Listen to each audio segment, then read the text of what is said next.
Boa noite, meu nome é Hebe. E eu gostaria de saber sobre a execução, né? Se nós, biólogos, podemos executar, por exemplo, no meio do mato, no meio do campo, assim, se a gente pode executar, né? Se a gente está habilitado a isso. Executar o quê? Executar o quê? A execução na área de um serviço, na área de pesquisa, se a gente pode executar a pesquisa. Heber. Isso. Não? Heber, perfeito. Podemos executar a pesquisa, podemos chegar no campo, nós estamos capacitados e habilitados tanto para coordenação, elaboração e execução. Então, isso é a prática no campo. Nós estamos habilitados para as coletas de fauna, de flora, medição de vazão de água, avaliação de estado de degradação. Nós estamos habilitados para fazer os trabalhos de campo, relatórios, laudos, auditorias, tanto execução como coordenação, como direção. Enfim, nós temos essa questão bem resguardada na nossa legislação. Boa noite, eu sou Laís, bióloga, eu sou especialista em geoprocessamento e também fiz o mestrado em modelagem espacial. E eu queria mais era fazer um comentário e ressaltar a importância dessa atuação do biólogo. Antes de eu fazer essa especialização, eu me assegurei que eu poderia atuar, e a gente está assegurada dentro das resoluções, tanto a 287 e a 350, e ressalta a importância de cada biólogo, assim, de procurar saber mesmo o que pode ou não fazer. E ressaltar para o Conselho essas melhorias da RT. Eu desenvolvo esse trabalho já há um tempo na consultoria, no licenciamento ambiental, mas eu sempre tenho dificuldade de preencher minha RT e, às vezes, vem muita indagação da própria fiscalização, né? Mas isso já é um diálogo que vem tendo, junto até com o Conselho Regional, o Conselho Federal, e isso pode ser melhorado para ter um campo lá para a gente preencher. Porque, atualmente, o que a gente tem? A gente tem diversos programas de pós-graduação, de mestrado, de especialização, onde nessa área de geociências, onde tem inúmeros biólogos, tem disciplinas diversas nesse campo de conhecimento. Hoje mesmo eu estava vendo o simpósio que vai ser realizado em BH de Biologia da Conservação.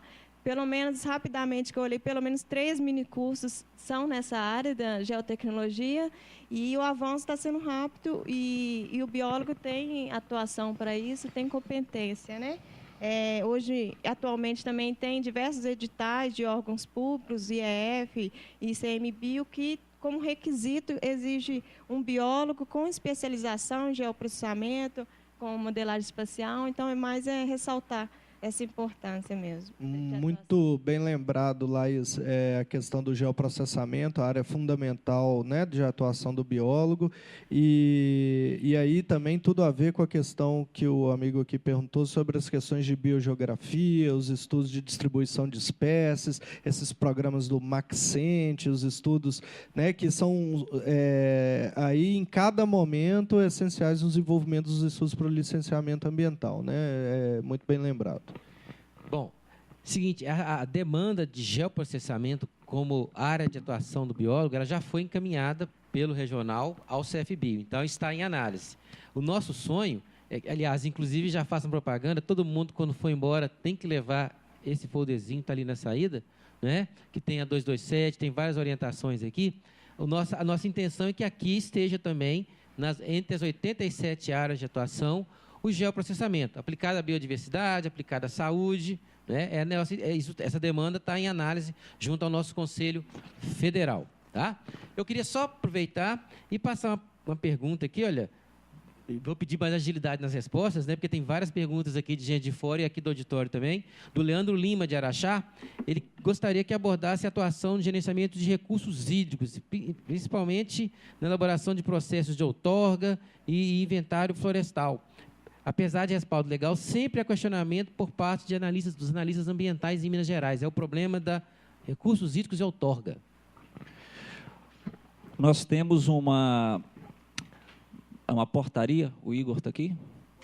a portaria, né, que estabelece a competência do profissional biólogo na elaboração dos estudos de outorga, né? Claro que a gente não pode fazer determinadas atividades que são, né, inerentes às outorgas, como, por exemplo, outorgas de água subterrânea, você tem que ter teste de bombeamento, são serviços que não são da competência do profissional biólogo. Entretanto, o biólogo pode assinar processo de renovação de outorga, né, processos de outorga de água de poço, desde que ele tenha também a ART do profissional que fez o teste de bombeamento, né? Então, ele pode ser o responsável técnico, sim, tá? Mas existe algumas limitações para isso aí. Mas, em suma, nós podemos fazer, sim, o processo de outorga e nós temos respaldo para isso. Com relação ao inventário, que o Tiago colocou, né, nós temos também a portaria que nos dá esse respaldo para se fazer o inventário. O questionamento existe, né, como nós colocamos, são pontos que realmente são questionados pelos profissionais que estão na análise, né, pelos servidores que estão fazendo essa análise aí, mas cabe a nós, profissionais biólogos, né, demonstrar para eles que nós temos a competência, se for o caso, levar a legislação, levar o que for necessário para isso aí. Se não for acatado, seja através do processo de inventário ou processo de outorga, né, tem que ser acionado o conselho, tem que ser acionado, né, todas as vias legais para que você tenha essa efetividade, porque o embasamento legal nós temos para isso aí.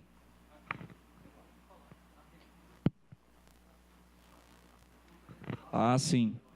O Rodrigo está lembrando aqui, né, você tem que ter a recusa formalizada. Então, não é simplesmente ele falar que não aceita nem nada. Você tem que pedir para ele um documento de que ele não está aceitando aquele seu documento, né, e por que ele não está aceitando. Eu vou pedir licença para o Cléber só um pouquinho aqui, porque chegou uma pergunta aqui do Bruno Ferreira de Pouso Alegre que vai exatamente a isso aí.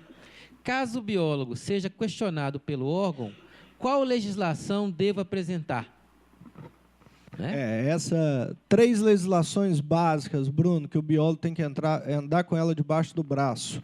Resolução CFBio 227, Resolução CFBio 350 e Portaria CRBio 04-107 de 2014. São áreas de atuação do biólogo, formas de atuação e a questão de atuação em PRAD, PTRF e inventário. Essas três legislações andam debaixo do braço. E como o colega ali colocou, se alguém se recusar a receber algum documento, que ele formalize isso. Formalize que ele recusou e o porquê da recusa. Porque isso daí é a base para um processo que ou o profissional ou o conselho pode lidar com esse servidor.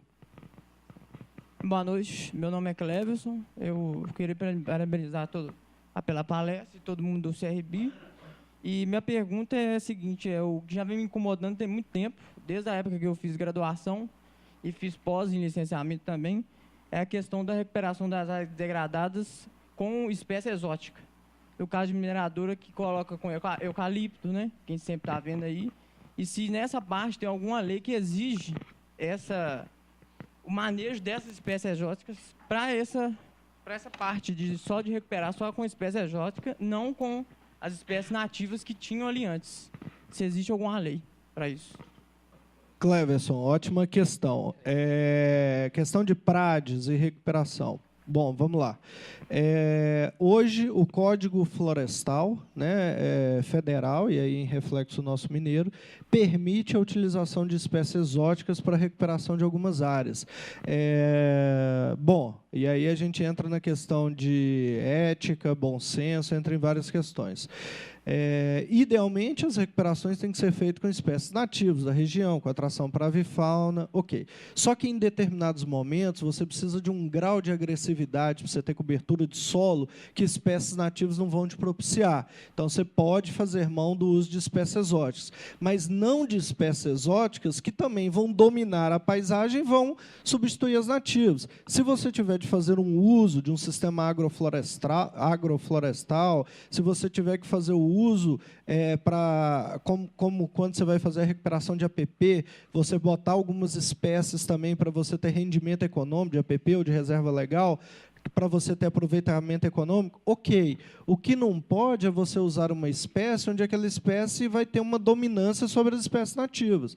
Você pode fazer mão de algumas estratégias para que aquilo favoreça o seu processo de recuperação num primeiro momento, mas prevendo posteriormente manejo dessa espécie e a substituição gradual pelas espécies nativas para que a paisagem retorne ao ecossistema original.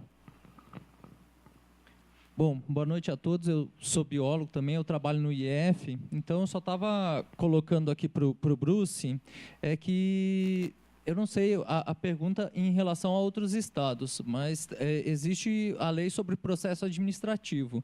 Então, a recusa do servidor, ela tem que ser motivada. E para ser motivada e para vocês terem a legalidade disso, solicite a motivação por escrito. Tá? O número da lei é 14.184 do estado de Minas Gerais. Não sei quanto às outras. Posso fazer? Boa noite a todos, eu sou estagiário do IF. O meu seria mais uma dúvida mesmo, né? Acho que para os estudantes vale a pena. Eu queria a gente está falando de licenciamento, inventário o tempo todo, eu queria uma maior diferença entre os dois. E qual uma consequência de não uma autorização de um inventário ou de um licenciamento? O que isso poderia ocasionar? A diferença do licenciamento para o inventário florestal?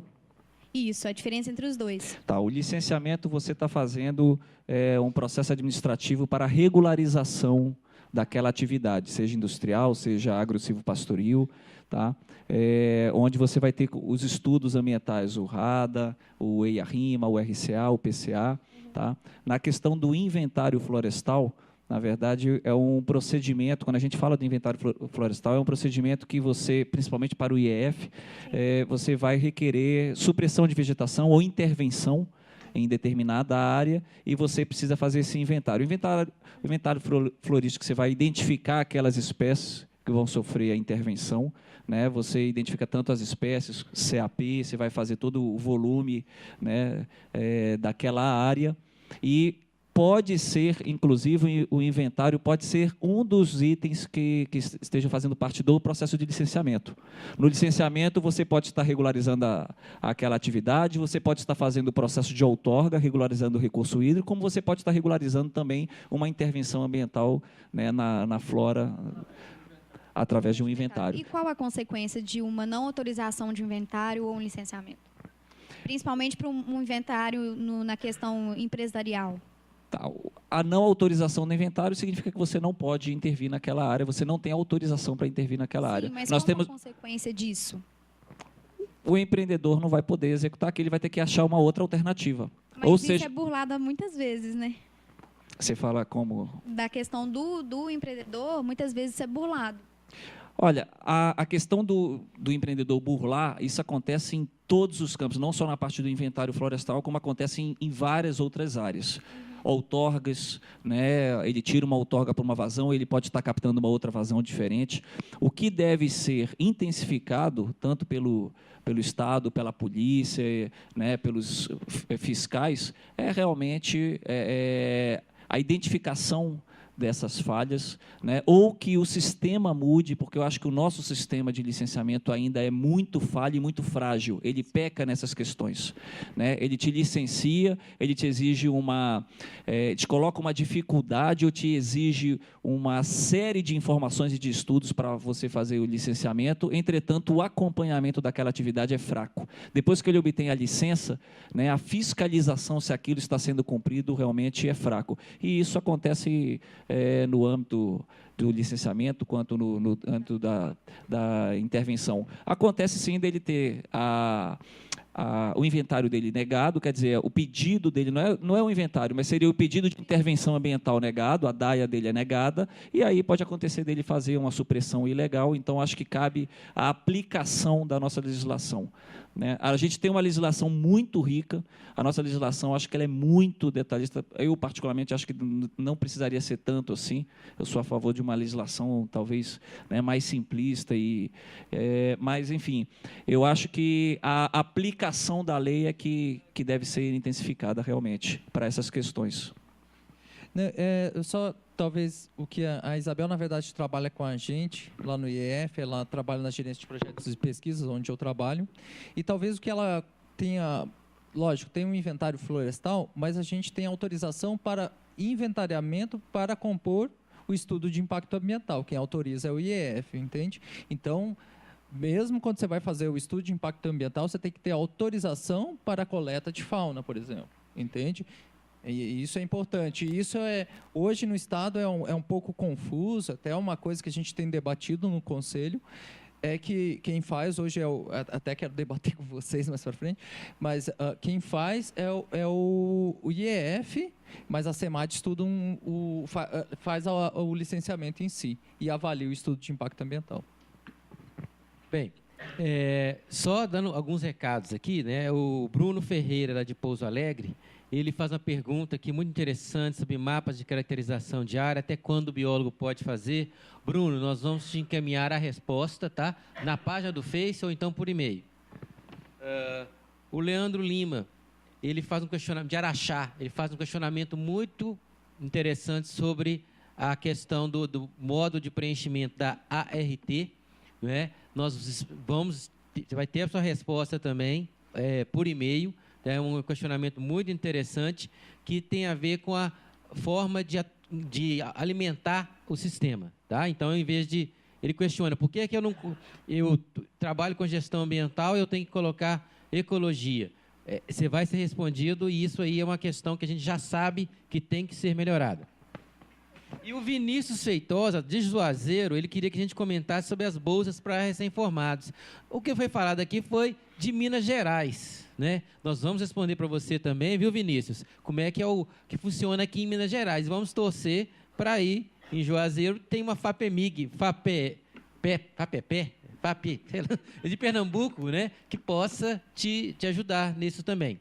Bem, o nosso tempo, né? Está encerrado. Eu gostaria de agradecer muito a presença, né, do Tiago, do Bruce, né, da plateia, de todo mundo que participou com a gente aí nessa interação e já convidar vocês para os próximos eventos e que também, se vocês tiverem alguma sugestão de algum evento, algum assunto que seja interessante da gente trazer especialistas aqui para conversar, para trocar, para interagir. Esse é o nosso objetivo, é o objetivo dessa nossa gestão. Ética e ação é fazer cada vez mais um número maior de papos com biólogo. Tá? Muito obrigado e boa noite a todos.